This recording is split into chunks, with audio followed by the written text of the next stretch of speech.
How you doing? I'm good. How are you? I'm good. I'm good. Can't complain, right? Yeah. How's your day going? Good. Very hot. How's your day going? It's good. A little warm, but making it. Can you just tell me your name and your age for all of my listeners? My name is Abby. I'm 19. Turning 20 over here though. When's your birthday? June 27th.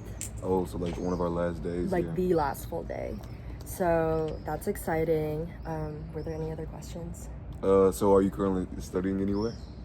I'm studying at NYU, Madrid currently. But what are you studying? What's your home campus? Oh, my home campus is NYU, New York, and I study psychology, child and adolescent mental health studies, and social work at CAS. What are you looking to do in the future? I want to get a PhD in clinical psychology and be a psychologist. Okay. Being an NYU student, can you map out a day in your life for me? What does it look like? Yes, like a day here or a day at home? A day in a normal campus. Okay. A day, I guess, like with class, I wake up and if I have the energy, I go to the gym. And then, Around what time do you wake up? I wake up around 8 a.m., I'd say, 7 to 8 a.m. And then I go to class. And after class, I usually go to work until like 10:15 p.m. So when I'm like on my downs at work, I catch up with homework. I also work at some labs, so I do like lab work too. Or if I have like a lab meeting that day, I'll go to the lab meeting before class. Okay, what type of lab? I'm in a social psychology lab, so we do work on like construal levels. It's very abstract. I don't know if you want me to go on a deep dive, but I also recently got a position at a Steinhardt lab that works on preventing suicide, especially in Black and Hispanic youths, like underserved populations. So I'm gonna be doing work on that while I'm in Madrid, like virtually. That's awesome. So you're a very busy bee. I am. I know, speaking from experience, I know being in a place like New York City and having so many things on your plate can be very exhaustive, especially as a student. And I often use like social media to stay connected to the outside world when everything is kind of flying by because of how busy my schedule is. When you're on social media like TikTok or Instagram, do you use either of those? Yeah, I use TikTok a lot, Instagram not so much. Okay. What would you say like your average screen time is for? I want to say like Instagram, like good 5 to 10 minutes a day, but TikTok, ooh, I have to say it like, well, like at Madrid, no, but like if I'm just at home, probably like 1 to 2 hours at least. Okay. It's not that bad, but yeah. Okay. Do you ever come across like New York City events or issues on the app? Yes, like a lot. What catches your attention the most? I mean, I think it's interesting because I usually get like two sides of this story like on my For You page. So like I'll see like, I can't think of any examples right now, but like I'll see like someone voicing their opinion and then the next, like I'll scroll and then I'll see someone voicing their other opinion. And in the comments, they're always like super like for the person like posting. But then like in the next video, it's also like super for that person. So sometimes I wonder if these people are doing like any more like research beyond what they're listening to online, because usually I find out later that both people are like just entirely incorrect. Yeah. So that usually like catches my attention, like just seeing like how polarized people are and then they're all loud and wrong. Yeah. Well, on that same note, have there ever been any moments where you wanted to know what's going on locally but you struggled to find good information? I mean, I guess because like I feel like people our age usually rely on TikTok and it's not the most scientific website out there, but like I subscribe to like New York Times like to get their emails, and I think like I try to stay on top of it, but sometimes it's a little hard because like newspapers usually don't put information in like a bite-sized like digestible format like TikTok does. So how does that make you feel? A little dumb sometimes, but like sometimes I feel a little behind on events, but sometimes I feel like other people are a little behind on events. Like I feel like no one is really on top of it. Yeah. I know you said that you often find yourself looking for like local news and updates. You try to stay on top of it. If you could categorize it quantitatively, how many times a week would you say that it is? Like looking for news. Local news. Well, I get like updates from New York Times like daily, I think. But sometimes like I miss something. Like someone told me, like I think my boyfriend told me, did you like hear Joe Biden has cancer? And I was like, he has cancer? Prostate. I just like I completely missed that, so I had to like go online and like look for myself. So like I want to say like I check on the news at least once a day. But if something's really interesting, then I like during the election I was like checking every second. Yeah. What other resources do you use to find information? I know you mentioned New York Times, kind of word of mouth. What do you think works and doesn't work about your methods? I know you kind of briefly mentioned it. I mean, I am definitely a Democrat, so I look for left-wing sources, and obviously both sides can be biased, but I definitely tend to like agree with the blue side. So I think New York Times is it central blue or? Are you asking? Yeah. I think it leans a little bit more left, but I think it leans a little more left. But I think in general it's pretty pretty neutral, right? Yeah, but like yeah. other sources like CNN, I feel like are a little more left leaning, right? Yeah, they might. And I tend to listen to those more than like Fox News or stuff like that. So definitely, like I admit, like there's a bias towards like the Democratic side, and definitely word of mouth has the same issue because I tend to only be friends with people who have the same political beliefs as me. So I'm sorry, like I'm not friends with any Republicans. So definitely it is like a bubble, especially living in New York, and I'm from like San Francisco, California. That is like the bluest state you'll ever be to. So it is a very left-leaning view I have of the world. Do you think that ever limits your view on how you can perceive information or receive information? I definitely think so, because if like I tend to root for the minority, right? I tend to root for like a woman and like people of color, but like sometimes we do the wrong things, and news sources will still bias it towards us if it's a left-leaning source, if that makes sense. And I think like, sorry, what was the question? Do you think that the way you receive information makes you kind of perceive it differently? Oh, yes.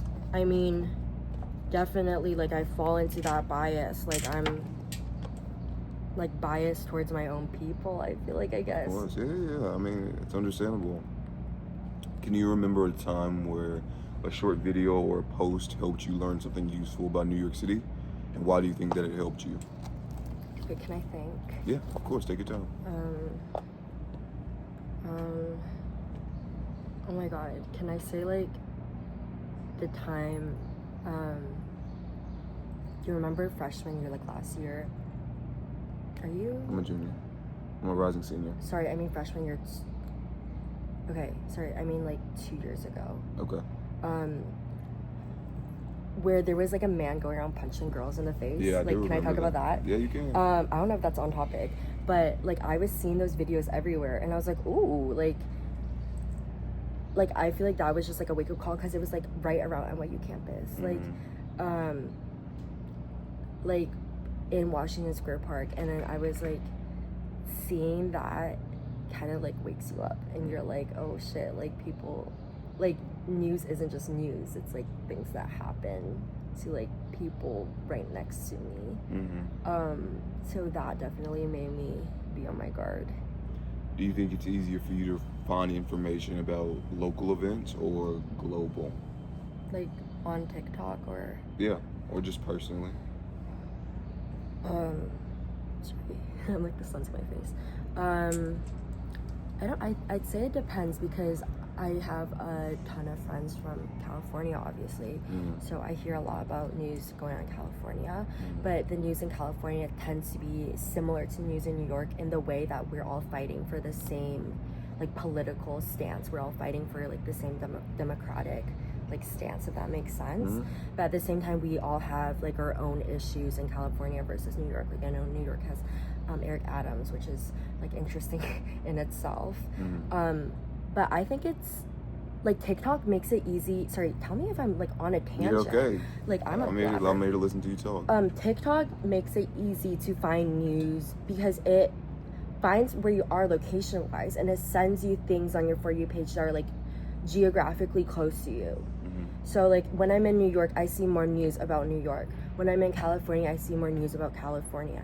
So obviously when there is like a huge global like issue, like I see it on my For You page, but at the same time it's mostly very concentrated in New York. Like I couldn't tell you what the local issues are in Missouri right now. Mm-hmm.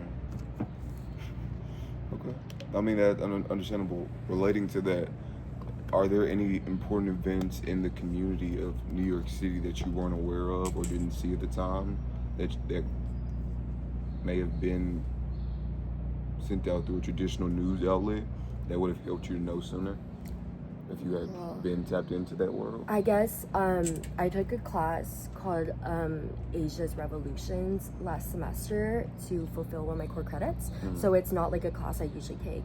My professor is like in his 80s, so he uses a lot of news, like newsletters, newspapers, and he since it's a history class, but it's still very related to the politics of today, since America has a lot to do with Asia right now politically.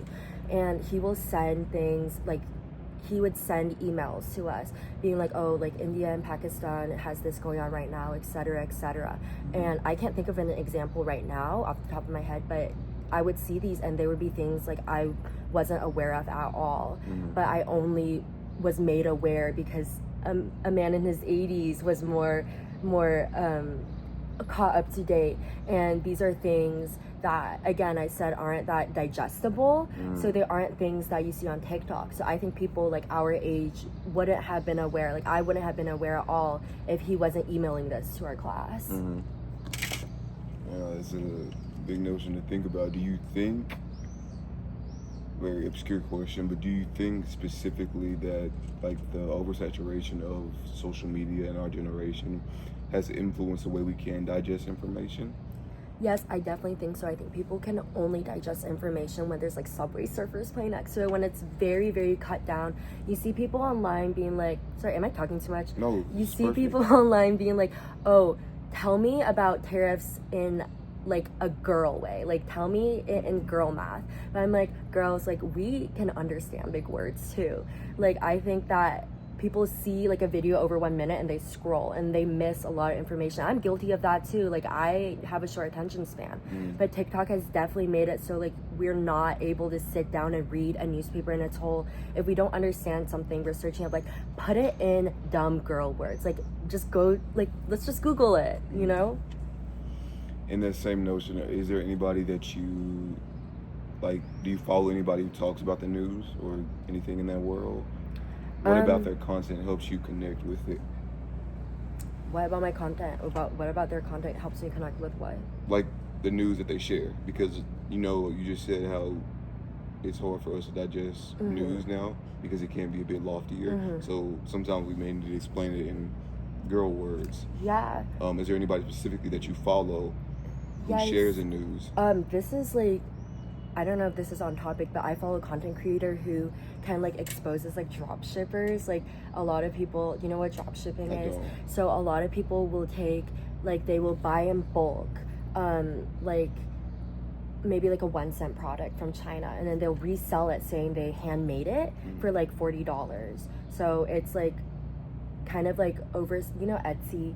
It's it's supposed to be only handmade, but a lot of people on there are drop shipping. They're like selling very cheap, like unethically made products and for a high price. So I follow this girl who like duet like TikToks of people like being like packing like this customer's order and like putting in the orders, and she will put each price on the screen of like, do I keep talking? Yeah. She will put each price of the item and where the item was actually like made from on the screen.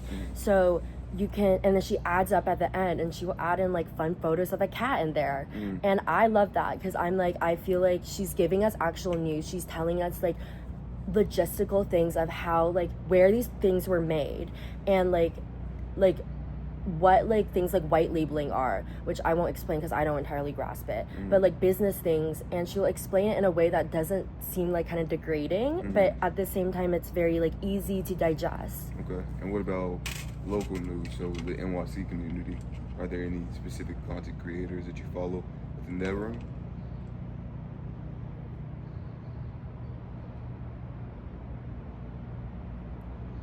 Okay, if not. I feel like I don't follow too many I don't see that many content creators directly focused on just talking about NYC news, but the content creators I follow do speak out about the issues I care about. Okay. And so like I'll follow like a beauty TikToker, but I want to see her speak out against like the genocide in Palestine. Like I want her to speak out against like Trump. Okay. Sorry, is this too political? It's okay. It's your voice, right? And so again, like this plays into like I do see only like democratic content in that sense. Am I answering your question? Yes, but no. But I understand. I fear it's a bit abstract. Yeah, like, I understand what you're saying. Okay, to rephrase it, and also to the final question, is there a local news experience that has worked well for you? A local news experience? Yeah. Like so. Let's say a channel from the city. I know you said the New York Times. Outside the New York Times, is there anything specifically from that community that has kind of helped you navigate the news outside of social media? Something in the New York Times that has helped me navigate the news. Outside of the New York Times. So another resource, kind of like the New York Times. Guys, I'm like stressed. Wait, It's can I okay. look at my email subscriptions? Like this is stressing me out. Don't be stressed out. Oh my god, I feel like I'm being quizzed. I'm sorry. Don't be stressed out. I'm doing my best. You're okay. You're doing great. Yeah, I really appreciate this. Guys, I mean LinkedIn News. I get a lot of emails from LinkedIn News. Anything that's more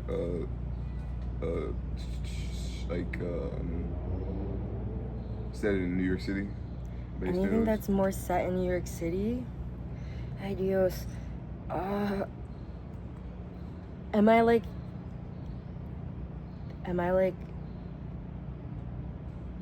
I like feel like It's the okay. the biggest thing I can think of from New York is the NY Times. I do like like obviously I get emails from NYU also. But this is great though. So you're saying social media has been your biggest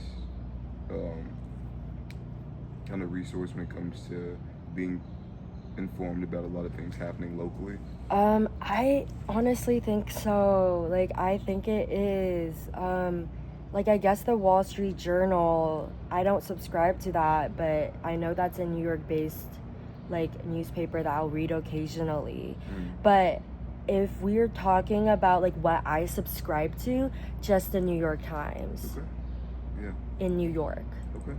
That's great. I feel like you exposed me. Like, are you subscribed to anything?